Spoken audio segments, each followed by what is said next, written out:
I now give the floor to His Excellency Sihasak Wangiki Tikyu, Minister for Foreign Affairs of Thailand.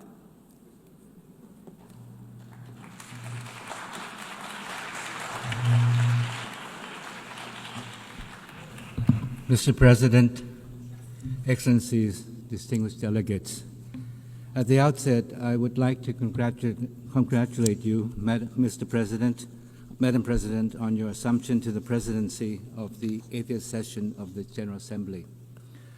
Though I assumed office only a few days ago, my government made it a priority for me to be here today because we believe this moment matters. This 80th anniversary of the United Nations comes at a time when the UN is at a crossroad, facing critical challenges. Let me begin by reaffirming Thailand's steadfast commitment to multilateralism. There is no doubt that the world still needs the UN, and the UN needs all of us. For the UN to fulfill its purpose, it must evolve with the changing times. Thailand, too, stands at an important crossroads, facing pressing challenges at home with no time to lose. Our vision reaches beyond our borders to the world at large, for we, like all nations, aspire for a peaceful, just, and inclusive world. It is in this spirit that Thailand stands ready to play a constructive role in shaping a United Nations that is truly fit for purpose, delivering peace, development, and human rights for all. Madam President, this year's general debate theme, Better Together, reminds us that the United Nations is strongest when we act together as one. First, we must unite as one community. 80 years ago, our community of nations adopted the UN Charter with hope for peace. Yet today, we face a world increasingly divided by protectionism, fragmentation, conflicts, and climate change that spares no nation. The war in Ukraine, now in its third year, continues to bring immense suffering and destruction.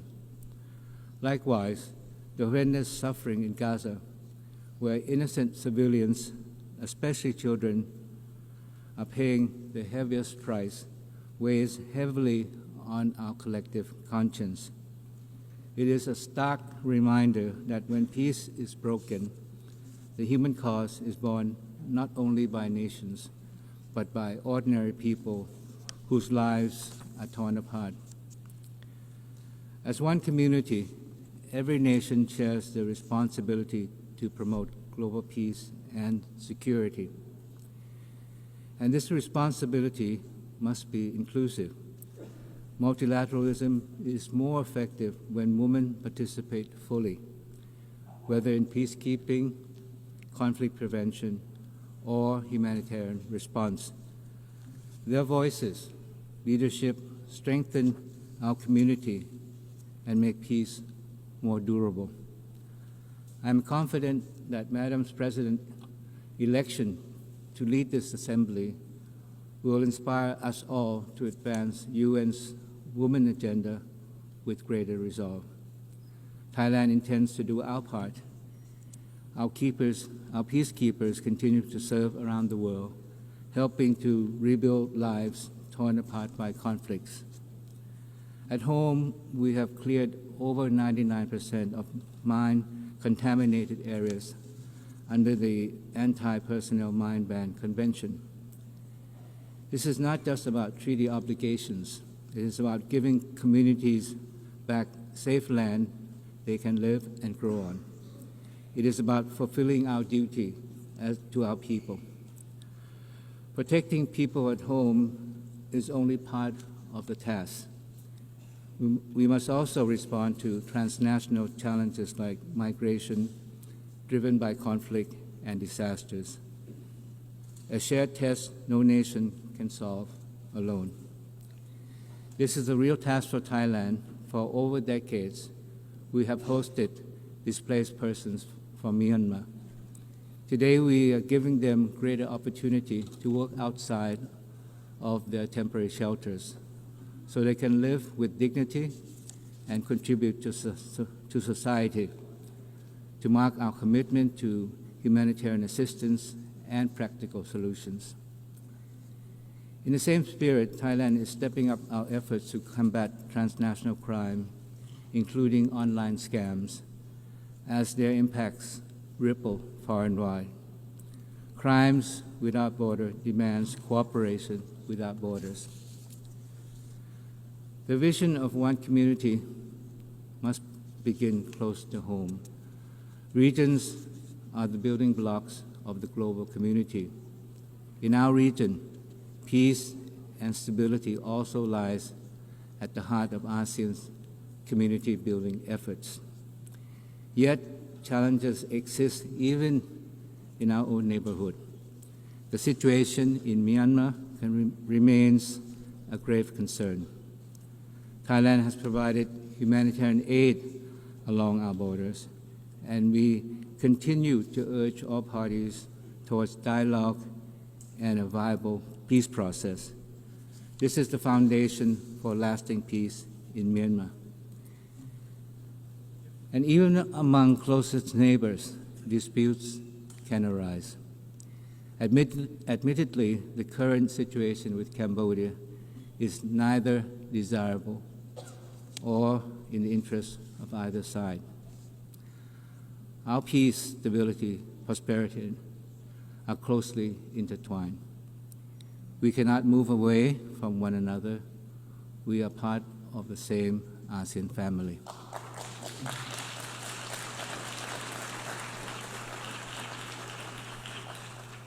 This morning, I intended to say something different and positive, reflecting hope for the future.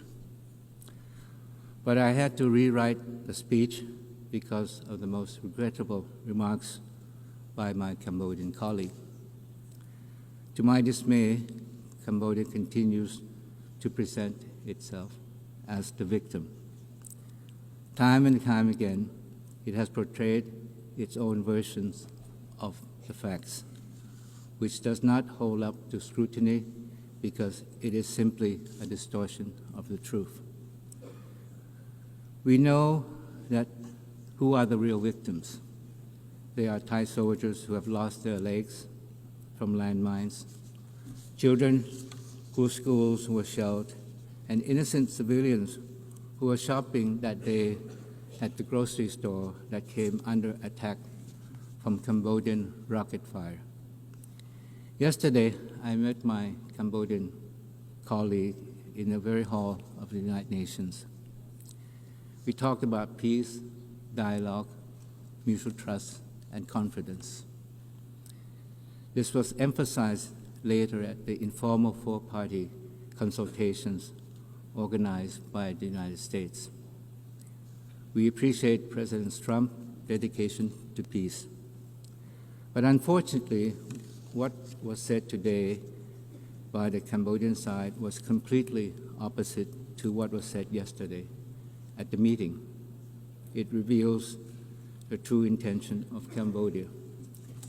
These allegations were so far-fetched that they make a mockery of the truth.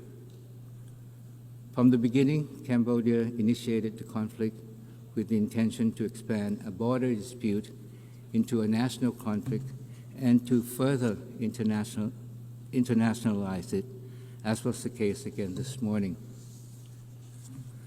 The villages referred to by my Cambodian colleague earlier are in Thai terror, full stop. In fact, they exist because Thailand made the humanitarian decision to open up our borders in the late 1970s for hundreds of thousands of Cambodians fleeing the civil war in their country to seek shelter in Thailand. We made this decision out of compassion and humanitarian principle. And And as a young diplomat, I witnessed the scene myself. Although the civil war has ended and the shelters were closed, the Cambodian villages have expanded over the decades. And despite Thailand's repeated protests, Cambodia has ignored those requests to address this encroachment. And when peace returned to Cambodia after the 1991 Paris Peace Agreement, we were there to rebuild and to rehabilitate the Cambodian nation to sustain peace. We built homes, roads, hospitals, because peace in Cambodia is in Thailand's interest. This is what neighbors should do for one another.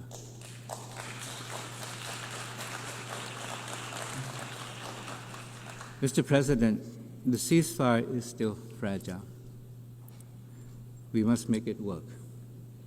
This demands commitment and sincere actions from both sides. Regrettably, Cambodia's continued provocation, including mobilization of civilians into Thai territory and recent firings toward outside, undermine peace and stability along the border. I am referring to a series of incidents since 23rd of September of Cambodia's troop firing at Thai troops stationed along the border. The most recent incident happened just today. Thai troops have also continued to detect surveillance drones intruding into Thai territory on a daily basis across the border areas. These actions constitute a violation of Thai sovereignty and territorial integrity, and the ceasefire agreement reached at the special meeting in Putrajaya, Malaysia, and reaffirmed at the bilateral border committee meeting. Now, let there be no doubt that Thailand has always and will always stand for peace, and we will do everything we can to find a peaceful solution to the current problem with Cambodia. At the same time, Thailand will always stand firm and resolute in the defense of our sovereignty and territorial integrity. We urge Cambodia to work with us in resolving the differences through peaceful dialogue and existing mechanism. Today, our two countries face a defining choice. As a close neighbor and as a friend, we must ask Cambodia which path they wish to take, the path of continued confrontation or the path of peace and cooperation. Thailand chooses the path of peace because we believe that the people of both countries deserve no less. But we really question whether it is the intention of Cambodia to join us in this pursuit for peace. For Thailand, dialogue, trust, and good faith are not just words, they are the way forward. We will continue to uphold these principles in our engagement with partners in ASEAN and beyond, including major powers, in pursuit of sustainable peace and shared prosperity. To speak of one community, Mr. President, is to reaffirm that we are bound by shared principles that everyone is born free and equal in dignity and rights. As a member of the Human Rights Council for 2025-2027 and chair of the Third Committee of the General Assembly, Thailand is committed to promote and protect human rights for all. For us, it is not just about holding a seat at the table. It is about making a real difference in people's lives, the lives of those caught in conflict, those living with disabilities, and those who are often left behind. Advancing the rights of women and girls is also central to this effort.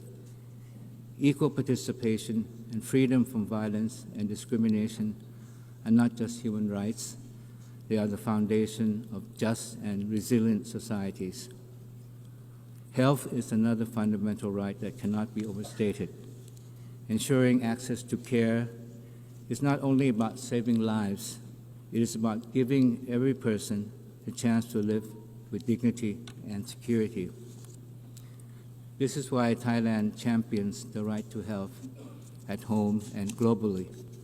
Our universal health coverage and village health volunteers put people first so that no one is left behind and every community is given the tools to thrive. Thailand is also contributing to global efforts on non-communicable diseases and pandemic preparedness, including through the WHO pandemic agreement. We do not know when the next pandemic will strike, and only by working together can we be prepared and ready. Mr. President, peace and human rights cannot stand without sustainable development. Yet today, development is under threat from rising protectionism, tariffs, and trade barriers may serve short-term interests, but they hurt us all in the long run and divide us when we need the most solidarity. Thailand believes that true prosperity is built not on walls of tariff, but on bridges of trust. Our path forward is open and fair trade, rooted in people-centered and inclusive development. But sustainable development is not just growth. It is about values and balance between progress and preservation. That is why Thailand's sufficiency economy philosophy, built on balance, resilience, moderation, has guided our development journey. It reminds us that true progress must empower people while protecting the planet. With only 5 years left to achieve the SDGs, we must strengthen partnership at all levels and confront the inequalities and financing gap that still hold back our common future. At the same time, we must never forget that the planet lies at the core of sustainable development. Climate change, the overarching threat of our time, is widening the gap between the haves and have-nots. Without stronger support for those most affected, we will fail both our people and our planet. As the UN turns 80, our task is simple but profound: to come together under one dedication. We are all bound by ideals, norms, and principles of the UN Charter. But the world has changed dramatically. Renewing our dedication to multilateralism is no longer optional.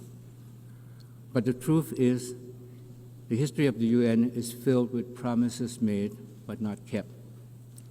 Each unfulfilled pledge erodes the credibility and weakens global trust. If the UN is to remain at the heart of multilateralism, we cannot afford to repeat this cycle. That is why the Pact for the Future adopted last year must become a blueprint for action. To deliver meaningful progress, our national actions must match our collective pledges. But for the UN to effectively deliver on its task, it must be equipped with the resources it needs. We must ensure that the UN has the means to achieve the ends it has been mandated to undertake, so that the UN can remain a driving force for peace and development. Mr. President, as we seek to rebuild, reinvigorate, and reform the UN, we must be guided by the vision of one future. For the UN to guide us into the future, comprehensive reform, including the Security Council, are imperative. The UN must be more representative, transparent, accountable, and also fit for the future, coherent in action, relatable to people, and adaptive to change. That is why Thailand strongly supports the UN 80 initiative. It is not just about closing financial gaps, but a once-in-a-lifetime chance to make the UN reconnect with the people it serves. But as we strengthen the UN, we must recognize its limit. The UN cannot do everything, and multilateralism is bigger than the UN alone. It thrives when rooted in strong regionalism. Regional institutions are the first responder to crisis, builders of trust among neighbors, and the bridge between global commitments and local realities. For Thailand, ASEAN is our home and our center. The upcoming 15th ASEAN UN Summit will show how shared principles become practical cooperation. Thailand is fully committed to advancing this partnership so that regional voices are fully heard in shaping global solutions. Building a strong global community goes beyond our generation. That is why we must embrace the power of youth. Marking the 30th anniversary of the World Programme for Action for Youth, Thailand reaffirms its commitment to invest and empower young people and give them real opportunities to drive change. With this in mind, Thailand is proud to have youth delegates joining our national delegation to the UNGA so they can actively participate in shaping the future they envision. For in the end, the future belongs to them. It should therefore be built by them. Mr. President, Excellencies, distinguished guests, in its 80th year, the United Nations must live up to its very name, nations that stand united. We gather here not only in celebration of what has been achieved, but to look ahead to what more we can accomplish together. The lessons of 80 years is clear. We are strongest when we stand as one community, bound by one dedication, and united in shaping one future for all. This is the true meaning of better together as one. Thailand pledges to do our part, and more than that, we challenge ourselves and all our friends here today to turn words into deed. That is how we will make the next 80 years better than the last. Thank you very much.